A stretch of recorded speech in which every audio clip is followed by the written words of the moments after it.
యేసయ్య దృష్టిలో ఇది అసాధ్యము అనేటువంటిది లేదు, ఆ మాట లేదండి. ఆయనకి సకలము సాధ్యమే. నీవు కూడా యాయీరు వలె ప్రభు చెంతకు వెళ్ళు. ప్రభు సన్నిధిలో ఏమని గుర్తించాలి?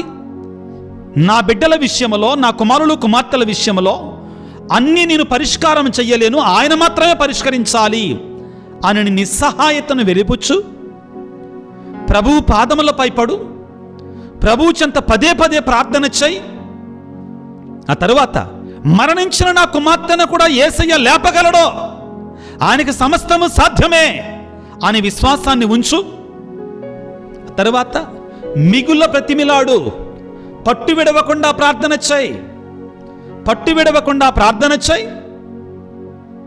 తరువాత నీ చుట్టుప్రక్కల ఉన్నటువంటి వారు ఇది వల్ల కాదులే, ఇది అయిపోయింది, ఎవరు యాయీరు ఇంటి దగ్గర నుంచి వచ్చినటువంటి వాళ్ళలాగా ఉండమాకు, చనిపోయిందిగా ఇంక యేసయ్య వల్ల కాదు, అట్లాంటి వాటిని ఎంటర్టైన్ చెయ్యమాకు. 8వది గుర్తుపెట్టుకో, ఇది చాలా ముఖ్యం.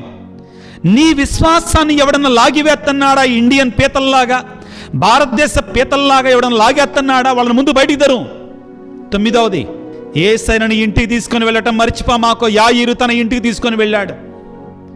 10వది ముఖ్యంగా, నా యేసయ్య నా బిడ్డను లేపుతాడు అనే విశ్వాసంతో ఉండు. నీ జీవితంలో, నీ బిడ్డల జీవితాలలో అద్భుతాలు చూస్తావు. యాయీరు వలె ప్రార్థన చెయ్యి.